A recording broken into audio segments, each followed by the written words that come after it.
우리를 실망시키지 않아요. 시몬 베드로가.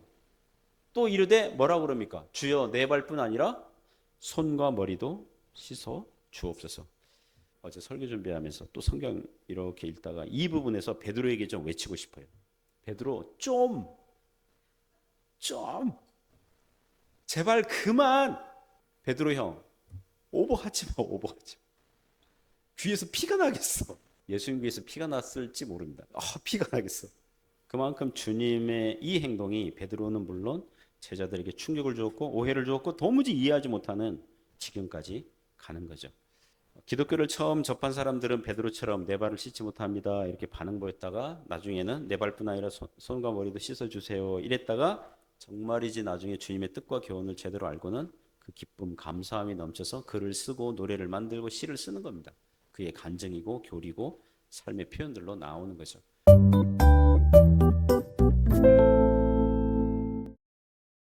제자들의 발을 씻기심 이런 제목으로 하나님의 말씀 증거하겠습니다. 수요일에는 복음서에서 예수님 만난 사람들 주제로 말씀 보고 있는데요. 뭐니 해도 예수님 만난 사람들 중에 12제자 빼놓을 수 없죠. 오늘 성경 본문의 시간대는 이날 밤 예수님은 겟세마네 이 식사 마치시고 겟세마네 동산 가서 기도하실 것이고 가룟 유다가 배신해 가지고 군사들을 이끌고 예수님 와서 이제 배반할 것이고 예수님 체포당할 것이고 대제사장 집에 가서 재판받으실 것이고 그 다음날 십자가에 죽으실 거예요. 그 시간대입니다. 그 시간대. 그 바로 십자가 죽으시기 전날 밤에 이루어진 사건. 예수께서 자신의 죽으실 것을 아시고 죽으시기 전에 제자들에게 행하신 일들이 오늘 성경에 나오는 거죠. 예수님께서 십자가 가시기 전에 제자들을 위해서 하신 일 몇 가지 교훈으로 은혜를 나누고자 합니다. 첫 번째는 예수께서 제자들을 끝까지 사랑하셨다. 자기 사람들을 끝까지 사랑하셨다 말씀합니다. 1절부터 3절에서 교훈하고 있는데요. 같이 읽어볼까요? 유월절 전에 예수께서 자기가 세상을 떠나 아버지께로 돌아가실 때가 이른 줄 아시고 세상에 있는 자기 사람들을 사랑하시되 끝까지 사랑하시니라. 마귀가 벌써 시몬의 아들 가룟 유다의 마음에 예수를 팔려는 생각을 넣었더라. 저녁 먹는 중 예수는 아버지께서 모든 것을 자기 손에 맡기신 것과 또 자기가 하나님께로부터 오셨다가 하나님께로 돌아가실 것을 아시고 자, 1절 보면 예수께서 세상을 떠나 아버지께로 돌아가실 때가 이른 줄 아셨다 그랬어요. 아셨다. 예수님은 신성, 하나님의 속성, 그리고 인성, 인간의 영혼과 육체, 또 지정이 전인적인 그를 갖고 계셔서 당신께서 아버지께로 돌아가실 때가 가까운 줄 아신 거죠. 그 다음날 그리고 부활 사건 그리고 승천하시고 그걸 염두에 두고 계신 거죠. 그래서 결심 하나 하시는데 세상에 있는 자기 사람들을 사랑하시되 언제까지요? 끝까지 사랑하시니라. 끝까지 사랑하시니라. 이 끝까지는 무슨 뜻이겠습니까? 끝까지. 그러니까 가깝게는 십자가에 죽으실 때까지. 이날 밤 겟세마네 동산에 기도하시고 이제 가룟 유다가 이 군사들 이끌고 배반하러 올 때에 예수님 원래는 이 군사들이 많이 온 것은 이 12명이잖아요. 제자들 많으니까 많이 온 거거든요. 제자들도 체포할 생각이었는데 예수님께서 이 제자들은 체포하지 말고 그냥 가도록 허용해달라. 그렇게. 그죠? 그런 사건이 있고. 또 부활하신 이후에 맨 먼저 제자들 그 저녁에 제자들 모여 있는데 왔을 때 도마가 없잖아요. 도마가 나는 예수님의 부활을 믿을 수 없어. 손에 못 차고 옆구리 창 차고 다 만져봐야 돼. 막 그러니까 예수님 다시 또 오셔가지고 도마의 믿음을 회복하여 주시고 예수님을 세 번 부인한 베드로에게 찾아오셔가지고 내 양을 먹이라 이렇게 또 믿음을 잃지 않도록 회복하여 주시고 이런 사건들이 있습니다. 그렇게 끝까지 사랑하시니라. 오늘날 우리에게 적용하면 우리 주님께서 세상에 있는 자기 사람들, 예수님을 믿는 예수님께 속한 신자들을 사랑하시되 끝까지 사랑하시는 줄 믿습니다. 뭘 모르던 어린 시절에도 주님께서 우리와 함께 하셨고요. 힘센 청년 시절에도 함께 하셨고요. 지금 여러분 노련한 중장년 시절에도 함께 하시고요. 앞으로 힘이 다 빠질 노년 시절에도 함께 하실까요? 안 하실까요? 함께 하실 겁니다. 함께 하실 거예요. 가끔 노년, 요새는 뭐 90대, 제가 아는 분은 제 지인의 모친이신가? 한 100세에 돌아가셨어요. 제 동기 목사님의 모친. 요새는요, 90대에 많이 돌아가시고, 또 병원 신세 많이 지시고, 막 그런 그 내용들이 나오거든요. 그러면서 어떤 마음이 들어요? 나중에 말년에 병으로 고생하다가, 예, 또 요양병원 가면 뭐 그렇게 막 썩 잘해주는 게 아니라며요. 그냥 그런 얘기 듣고, 그게 좀 불안하고, 그래서 여러분 어떤 기도하세요? 주님 빨리 가게 해주세요. 막 이렇게 기도하기도 하고, 막 이러는데, 그러나 노년에도 주님께서 함께 하실 줄 믿습니다. 끝까지 사랑하시리라 그러시잖아요. 그런데 예수님께서 끝까지 사랑하시기로 하셨을 때 2절 보면 마귀가 벌써 시몬의 아들 누구 마음입니까? 가룟 유다의 마음에 예수를 팔 생각을 넣었다고 합니다. 이 가룟 유다가 이 가룟, 이게 영어로 이스카리옷, 사람, 카리옷 마을, 가리옷의 사람, 이게 유대 남쪽에 있는 마을 이름이라고 하더라고요. 이스카리옷, 가리옷의 사람. 그래서 가룟, 이게 마을 이름입니다. 가룟 출신, 그러니까 카리오 출신 유다. 유다는 되게 유명하죠. 이스라엘 내에서 유다 지파, 유대인, 신약 성경의 유다서, 또 12제자 중에 유다, 다데오, 뭐 이런 그 사랑받는 이름이거든요. 그런데 가룟 유다가 예수님을 배반하는 바람에 유다 이름이 이후 시대에는 유다 이름이 배신자, 변절자 대표적인 이름이 됐잖아요. 그래서 사랑받지 못하는 이름이 된 거죠. 그 이후 이제 기독교 문화권 이제 서구권에서 예를 들면 안중근 의사, 독립운동 투사, 사랑받는 이름이었는데 예를 드는 거예요. 그런 사람이 나온 건 아니고 중군이란 이름 가진 사람이 나라를 또 막 팔아먹고 막 이러면 더 이상 중군 이게 환영받지 못하는 것처럼 유다 이름이 그렇게 되었다는 것입니다. 혹자는 유다에 대해서 동정표를 주는 사람들이 있거든요. 하나님의 구원의 계획상 예수님을 배반하는 역할이 필요하기 때문에 유다가 그 역할을 맡았다는 거예요. 그러니까 안타깝다. 뭐 이런 식으로 말하는 사람이 있고요. 또 유다가 실은 독립투사였는데 예수님께서 이스라엘을 독립해 줄 줄 알고 그런 마인드로 따라갔는데 알고 보니 예수님은 그냥 종교적인 뭐 그런 쪽으로 치중하니까 실망해서 예수님을 뭐 배반했다. 뭐 이렇게 주장하는 사람들이 있는데 그런 주장들은 사실에 근거하지 않고요. 너무 유다를 높이 여기는 처사입니다. 속 내용을 보면 유다는 뭐 때문에 예수님 팔아넘겼습니까? 돈 욕심 때문에. 돈 욕심 때문에. 그 제자들 중에 그 회계 재정 맡은 사람이 유다였거든요. 그 돈괴 그 괴에서 돈을 훔쳐 오고 있었다 그래요. 성경은 돈을 훔쳐 오고 있었어요. 예수님이 이제 죽으실 거라는 거예요. 그러면 이왕 어차피 뭐 죽으신다는데 이왕 그 당시 그 제사장 그 산헤드린 공회에서 예수님을 잡으려고 막 했기 때문에 이왕 또 겟세마네 이거는 아지트거든요. 예수님과 제자들만 아는 아지트. 그러니까 주로 거기에 가셔서 기도도 하시고 노숙도 하시고 가끔 그런 아지트란 말이에요. 유다가 알잖아요. 그 군사들 이끌고 거기 밤중에 체포하는 거거든요. 그러니까 이왕 죽으신다 그러니 이 기회에 막판에 돈이나 벌고 은 30냥 노예 한 사람의 몸값을 받고 스승을 팔아 넘겨버리는 거죠. 그러니까 유다는요 예수님의 아주 좋은 설교 교훈도 듣고 예수님의 수많은 기적들도 경험했지만 실은 그 마음에 진짜 믿음은 없었다. 이게 드러날 뿐입니다. 그런데도 예수님은 오늘 성경에서 제자들의 발을 씻겨주시는데 유다도 씻겨줘요? 씻겨주지 않아요? 가룟 유다도 씻겨줍니다. 저녁 식사하는 중 그랬잖아요. 식사도 같이 한 겁니다. 예수님은 유다가 자기를 배반할 것을 아셨지만 그 배신자마저 발을 씻겨주시고 식사도 같이 하시는 거예요.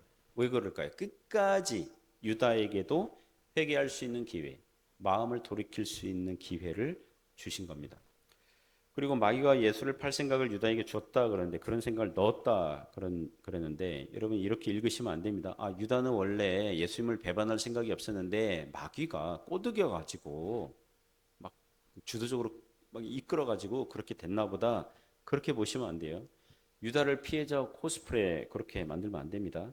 하나님께서 사람을 만드실 때 그 인격을 주셨어요. 지정의 알고 감정적으로 또 의지적으로 실천하고 행동할 수 있는 기능 주셨어요. 유다가 점점 예수님을 팔 생각을 하고 자기 합리화를 하고 자기를 스스로 설득하는 거죠.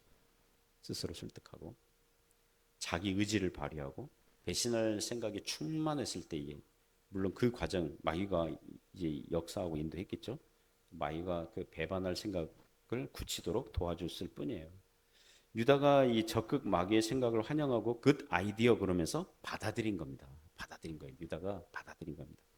마귀, 네 생각이 굉장히 굿 아이디어. 그래서 받아들인 거예요. 어떤 한 사람을 죽이고 싶다. 그리고 그걸 실행까지 한다. 이거는요, 마귀가 그 사람에게 그런 이 살인의 생각, 정말 그 마음속이요, 완전히 마귀의 놀이터로 만들지 않고서는 가능하지 않은 거죠. 유다가 돈을 받고 스승을 유다 재판에 넘겨준다. 그거 뭐냐 하면 산헤드린 공회는 지금 그 당시 유대 정치 종교 지도자들은 예수님을 죽이려고 했거든요. 그 죽이려고 하는 그 사람들에게 예수님을 팔아 넘긴다. 죽음에 넘겨주는 거거든요. 사지로 몰아 넣는 거라고요. 자기는 돈 받고 스승을 사지로 몰아 넣는 거예요. 마귀적이다. 유다는 변명의 여지가 없는 거죠. 그럼에도 불구하고 3절 보니까 저녁 먹는 중 예수는 아버지께서 모든 것을 자기 손에 맡기신 것과 또 자기가 하나님께로부터 오셨다가 하나님께로 돌아가실 것을 아시고, 예수님은 앞으로 이 가룟 유다가 배반할 걸 아시고 체포당할 거고, 베드로는 3번이나 자기를 부인할 거고, 예수님이 제자가 아니라고 부인할 거고, 예수님 십자가에 못 박혀 죽으실 거고, 또 예수님 부활하실 거고 승천하실 거고 오순절 성령 강림, 이걸 내다보시는 거죠. 그래서 제자들에게 잊지 못할 교훈하시려고 기독교 신앙인으로 삶이 어떤 삶인지를 가르치시려고 제자들의 발을 씻기시려고 이제 하시는 거죠. 오늘날에도 우리 주님은 살아계셔서 세상 끝날까지 함께 하시는 줄 믿습니다. 그리고 예수님 믿는 사람이 어떻게 살아야 되는지를 알려주시고 은혜를 주시고 능력을 주시는 줄 믿습니다. 그렇게 하면서 예수님의 사랑을 깨달으며 살도록 하신 겁니다. 두 번째 교훈은 섬김의 본과 교훈을 보여주셨다는 거죠. 4절에서 9절에서 교훈하는데요. 먼저 4절부터 6절까지 읽어볼까요? 4절부터 6절까지 세 구절 읽어보겠습니다. 저녁 잡수시던 자리에서 일어나 겉옷을 벗고 수건을 가져다가 허리에 두르시고 이에 대야에 물을 떠서 제자들의 발을 씻으시고 그 두르신 수건으로 닦기를 시작하여 시몬 베드로에게 이르시니 베드로가 이르되 주여 주께서 내 발을 씻으시나이까. 자, 주님께서 식사 자리에서 놀라운 행동하십니다. 자리에서 일어나서 겉옷을 벗고, 우리나라식으로 얘기하면 런닝구랑 팬티만 입은 채로 수건 가져다가 허리 두르시고 대야에 물을 떠서 예수님이 일일이 친히 다 이게 하시는 거예요. 수건 챙기고, 예수님이 어떤 행동을, 제자들은 왜 예수님 식사하시다 말고 왜 일어나셔서 막 겉옷 벗으시고 수건 두르시고 물통에서 막 대야에 물을 막 이렇게 옮기시고 이걸 지켜보고 있는 거죠. 왜 그러시지? 뭐 발을 씻긴다. 다른 사람의 발을 씻긴다. 이 시대에 그 집에 손님이 오면 그 집에 노예들이 하는 행동이거든요. 노예들이 손님 환영하는 차원에서 발을 씻겨주는 행위를 했다고 그럽니다. 그건 제자들이 놀라는 거죠. 예수님은 주님이시고 스승님이신데 노예들이나 할 법한 행동을 하시니까 서로 놀라서 눈치만 보면서 한 명씩 발을 이렇게 막 씻어주시니까 이러면서 발을 이렇게 맡기는 거죠. 그리고 베드로 차례가 된 겁니다. 우리의 베드로는 가만히 있지 않죠. 이럴 때 가만히 있지 않죠. 질문왕 베드로, 호기심 천국 베드로, 가만히 있지 않죠. 6절에 보니까 베드로가 말하죠. 주여 주께서 내 발을 씻으시나이까. 그게 뭡니까? 주님 왜 노예들이나 할 법한 행동을 하십니까? 왜 주님 여기서 발을 씻으세요? 예수님 여기서 이러시면 안 돼요. 이렇게 하는 거죠. 그러자 7절에 주님께서 이렇게 말씀하시죠. 7절 같이 읽습니다. 예수께서 대답하여 이르시되 내가 하는 것을 내가 지금은 알지 못하나 이후에는 알리라. 내가 하는 것을 네가 지금은 알지 못하지만 이후에는 알리라. 예수님의 교훈과 가르침들 속에서 이 복음서에 보면 12 제자들이 이해할 수 없는, 당장 알 수 없는 그런 말씀들, 행동하시거든요. 예를 들면 예수님께서 사역 초기에 이런 말씀하셨어요. 성전을 허물어라. 그러면 며칠 만에? 사흘 만에 성전을 다시 지으리라. 그때는 이해 못했는데 그게 나중에 부활 사건 경험하면서 예수님의 부활을 두고 말씀하신 거군. 이게 뒤늦게 깨닫고 알게 되는 게 있었거든요. 지금 예수님께서 제자들의 발을 씻겨주시는 행위가 제자들이 지금은 알지 못해요. 왜 스승님이, 왜 주님께서 노예들이나 할 법한 행동을 하실까? 이해를 못해요. 그러나 이후에는 십자가 고난과 부활 사건, 오순절 성령 강림 이후에는 어떻게 된다고요? 알게 되리라, 깨닫게 되리라. 자, 우리가 읽진 않았지만 14절, 15절 보시면요. 13장 14절, 15절 보시면 이런 말씀하세요. 같이 읽어요. 내가 주와 또는 선생이 되어 너희 발을 씻었으니 너희도 서로 발을 씻어주는 것이 옳으니라. 내가 너희에게 행한 것 같이 너희도 행하게 하려 하여 본을 보였노라. 내가 주와 선생이 되어 주님이고 선생님이 되면 제자들이 발을 씻겨줘야죠. 스승님, 주님의 발을 씻겨줘야죠. 거꾸로 됐죠, 그죠? 제자들이 씻겨줘야죠. 그런데 예수님께서 주님이고 선생님이신데 거꾸로 제자들의 발을 씻었으니, 높은 위치에 있는 사람이 낮은 위치에 있는 사람의 발을 씻어 주었으니 너희도 제자들끼리는 서로 발을 씻어 주는 게 합당하지 않겠냐, 마땅하지 않겠냐. 왜냐하면 주님께서 내 발을 씻어 주셨으니까. 내가 너희에게 행한 것 같이 스승인데, 주님이신데 제자들의 발을 씻기신 것처럼 너희도, 너희끼리는, 제자들끼리는 마땅히, 당연히 씻어주는 것이라는 거죠. 그러기 위해서 본을 보였노라, 샘플, 모범을 보였노라, 이렇게 말씀하시는 거죠. 근데 이거를 이때는 알지 못했는데 예수님의 십자가와 부활 사건을 통과하면서 알게 됐다는 거죠. 하나님의 아들 예수님께서 하나님이시면서도 죄가 없으신 의로우신 분이셔서 사람들이 예수님을 존경하고 떠받들고 발을 씻겨주고 이러셔야 되는데, 도리어 사람의 몸을 입으시고 낮아지시고 죽기까지 우리를 위해서 섬기셨다면 우리가 서로 섬기는 것이 마땅하지 않겠냐, 이런 말씀인 거죠. 물론 이거는 문자적인 실천하라는 게 아니에요. 상징적인 교훈입니다.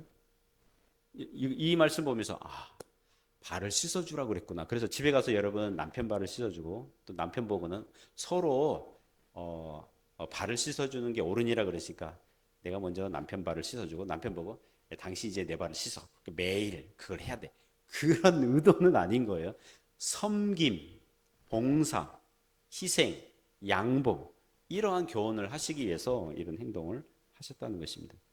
아버지 학교 이런 프로그램 있잖아요. 거기 가면 그 아내들을 초청해서 남편이 아내들의 발을 씻겨주는 그런 퍼포먼스 하거든요. 그냥 퍼포먼스예요. 한 번, 그냥 쇼타임 한 번 이렇게 섬기겠습니다, 이런 거지.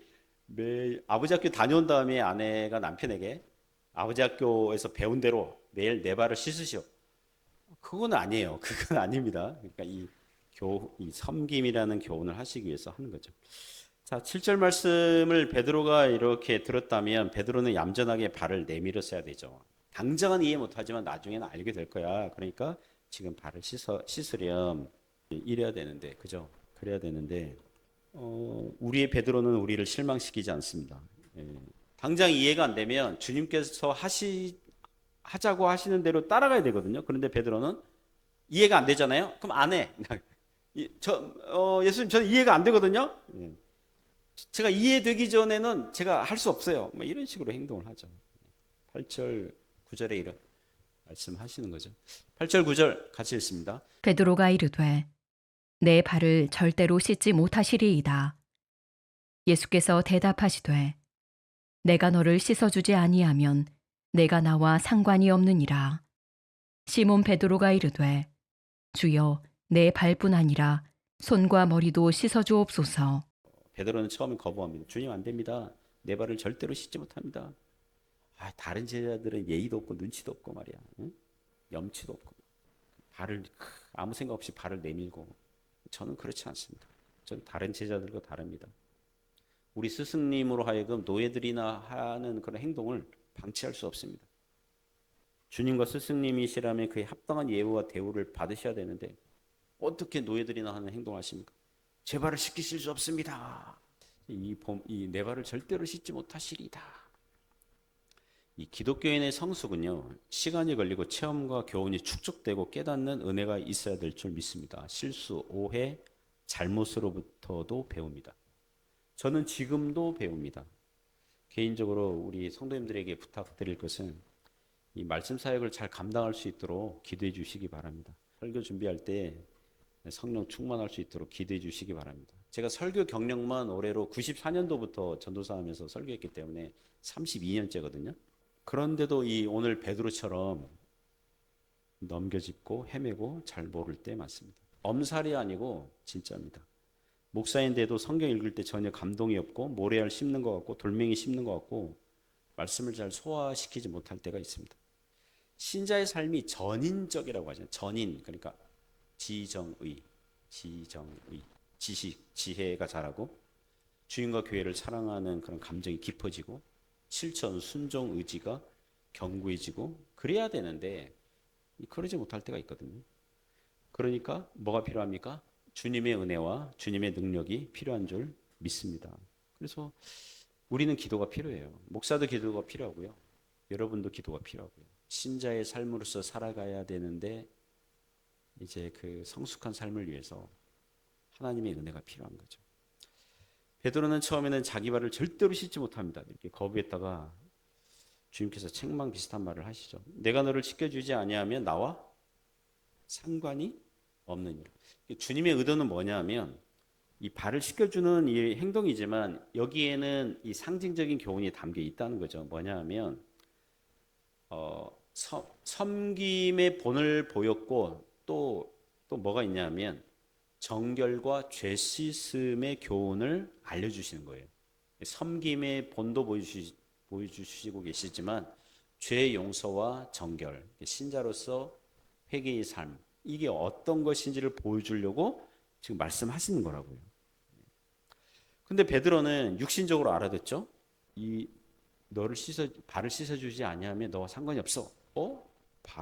발을 씻어주는 게 상관이 있다는 거구나. 그러면 발뿐만 아니라 내 온몸을, 손과 머리도 예수님께서 씻어주시면 주님과 더 깊은 상관이 있고 주님께서 나를 더 사랑하시고 아껴주시는 거 아닐까? 이렇게 넘겨짚죠.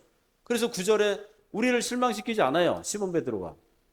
또 이르되 뭐라고 그럽니까? 주여 내 발뿐 아니라 손과 머리도 씻어 주옵소서.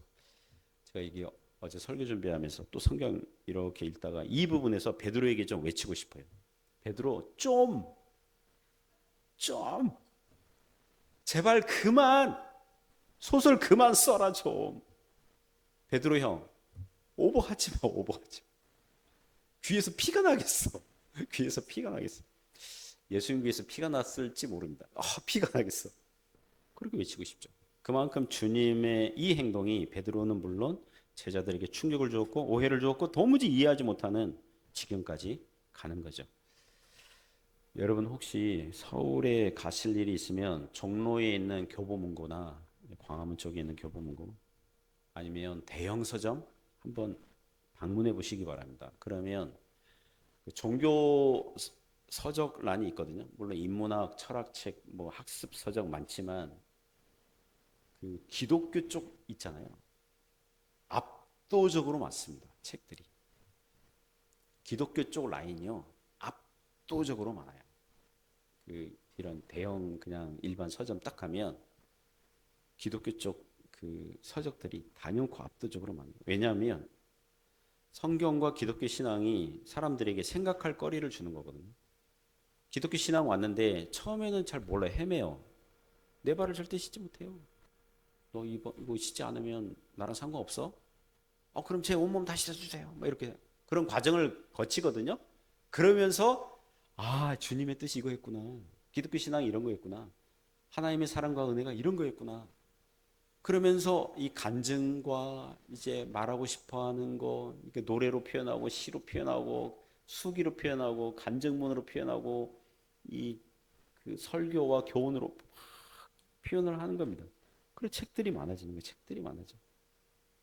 기독교를 처음 접한 사람들은 베드로처럼 내 발을 씻지 못합니다. 이렇게 반응 보였다가 나중에는 내 발뿐 아니라 손과 머리도 씻어주세요. 이랬다가 정말이지 나중에 주님의 뜻과 교훈을 제대로 알고는 그 기쁨, 감사함이 넘쳐서 글을 쓰고 노래를 만들고 시를 쓰는 겁니다.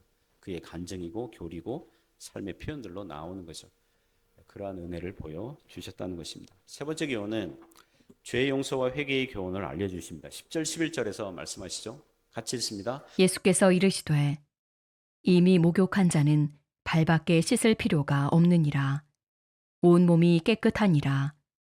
너희가 깨끗하나 다는 아니니라 하시니 이는 자기를 팔 자가 누구인지 아심이라. 그러므로 다는 깨끗하지 아니하다 하시니라. 자, 10절 보면 예수님께서 제자들의 발을 씻겨주신 행동에서 담겨 있는 교훈 알려주시죠. 일종의 시청각 교육 하신 거거든요. 여러분, 예수님은 좋은 선생님입니다. 자, 이미 목욕한 자는 발밖에 씻을 필요가 없느니라. 왜냐하면 이미 온몸이 깨끗하니까. 그죠? 자, 이 당시 1세기 이스라엘 문화 속으로 우리가 상상력을 발휘해서 들어가 봅시다. 자, 이스라엘 길동이라는 사람이, 이스라엘 사람이 공중 목욕탕 갑니다. 공중 목욕탕 가요. 목욕을 했어요. 집으로 돌아와야 하잖아요. 이스라엘 사람들의 그 신발은 운동화나 구두가 아니에요. 뭡니까? 샌들 같은 겁니다. 샌들 같은 거. 그러면 샌들 신고 집으로 돌아오는 길에 발에 흙이 묻어요, 안 묻어요? 흙이 묻죠. 그래서 집에 와서 씻어야 하잖아요. 다시 온몸을 다 씻어요? 발만 씻으면 돼요? 발만 씻으면 돼요. 이미 목욕한 사람은 발만 씻으면 돼요. 자, 이게 어떤 뜻입니까? 이미 목욕한 사람. 누구예요? 이미 예수님 믿고 죄 용서를 받고 구원받은 사람은 구원받았다 할지라도 이 세상 삶에서 작고 사소한 죄악들을 지어요, 안 지어요? 지어요. 믿는 자라도 도덕적으로, 영적으로, 종교적인 죄악을 행해요. 참고로 신앙이 성숙하고 영적으로 예민한 사람들일수록 죄를 느끼는 센스 기능이 매우 예민합니다. 작고 사소하게 보이는 죄라도 매우 큰 죄를 저지른 것처럼 슬퍼합니다.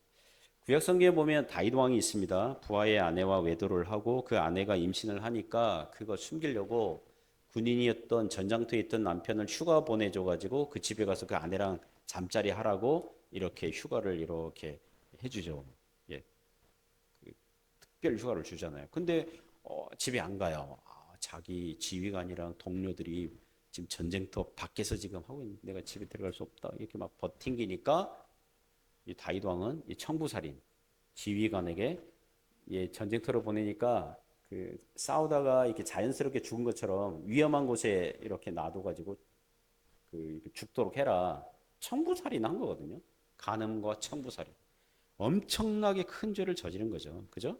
그리고 아기 나올 때까지 회개하지 않아요. 약 10개월 동안 회개하지 않아요. 나단 선지자가 와서 책망해서야 비로소 회개합니다. 다윗은 큰 죄를 저질렀고 슬퍼하며 시편을 지어요. 시편 두세 편이 이 사건, 그 사건을 중점적으로 다루거든요. 나는 태어날 때부터 죄인이었습니다. 이러고 이렇게 막 슬퍼하고 눈물로 이 침대를 띄었다 이런 표현 쓰고 막 그래요.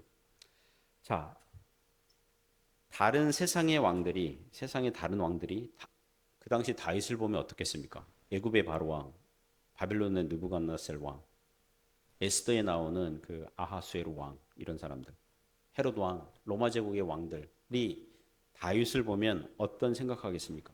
그들은 백성의 아내들이나 딸들을 아주 쉽게 범하고 마음에 안 드는 백성들을 수천 명, 수만 명 그냥 다 생매장 시켜버리고 막 죽여버리고 포악한 왕들이거든요.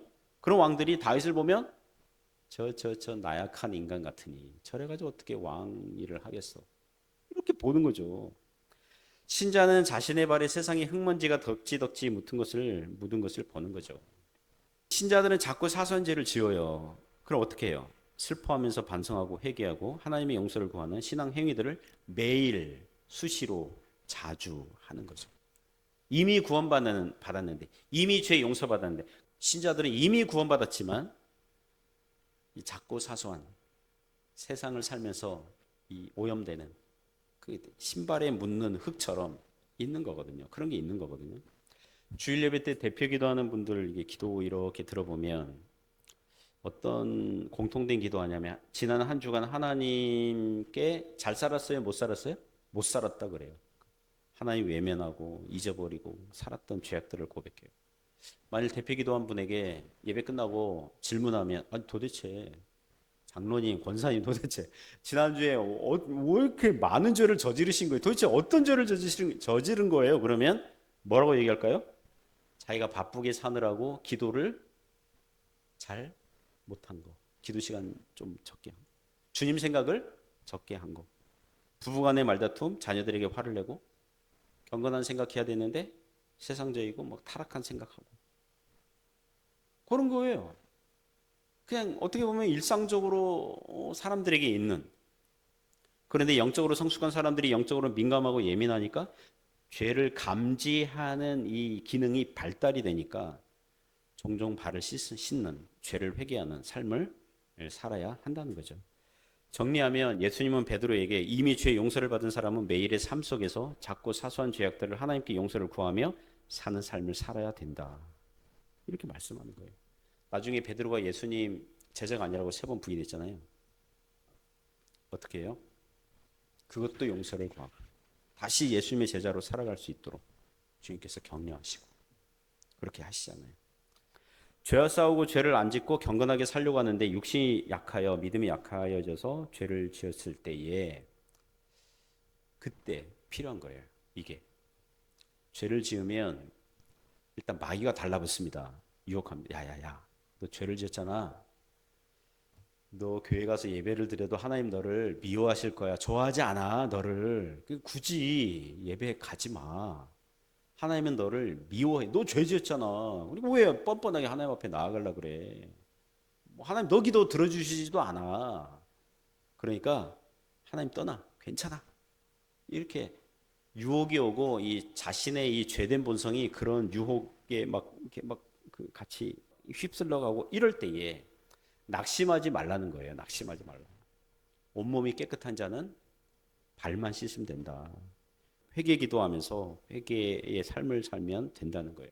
사랑하는 성도 여러분, 죄로 쓰러지고 넘어지고 그랬습니까? 그러면 다시 돌아오시기 바랍니다. 다시 돌아오세요. 하나님께서 용서하실 거예요. 만일 우리가 우리 죄를 자백하면 그는 미쁘시고 의로우사 우리의 모든 죄를 깨끗게 하실 것이다. 모든 부정에서 깨끗하게 하실 것이다. 그게 현재형으로 돼 있거든요. 요한일서 1장 9절 말씀.